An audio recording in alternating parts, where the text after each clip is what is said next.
وعلیکم السلام ورحمۃ اللہ وبرکاتہ۔ لکھتے ہیں جی شیخ صاحب، جنازہ پڑھانے کے بعد میت کے لیے قبر دعا کرنے کا صحیح طریقہ بتا دیں، یعنی قبر پر دعا کرنے کا طریقہ کہہ رہے ہیں۔ اچھا جی محترم بھائی، اس بارے میں وہ روایت آتی ہے نا سنن نبی داود کے اندر 3221 نمبر پر شیخ البانی نے اس کو صحیح ابو داود میں ذکر کیا ہے، کتاب الجنائز میں باب الاستغفار عند القبر للمیت۔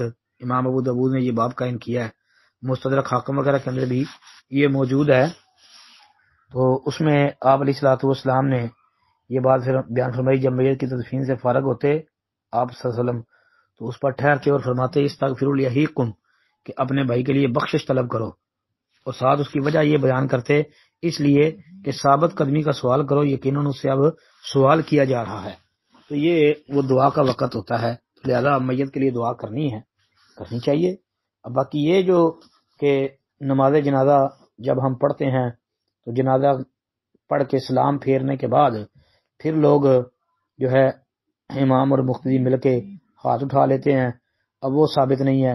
اسی طرح قبر میں دفن کرنے کے بعد جو 70 قدم چل کے آتے ہیں پھر دعا شروع کر دیتے ہیں، اس کا بھی وجود نہیں ہے۔ صرف یہ ہے کہ قبر کے اوپر میت کو دفن کر کے اس کے لیے دعا کرنا یہ ثابت ہے انشاءاللہ، اس لیے کہ اس وقت اس کے سوال کیے جا رہے ہوتے ہیں تو اس کی ثابت قدمی تاکہ وہ سوالوں کے اندر کامیاب ہو سکے، یہ دعا اس کے لیے کی جاتی ہے۔ السلام علیکم ورحمۃ اللہ۔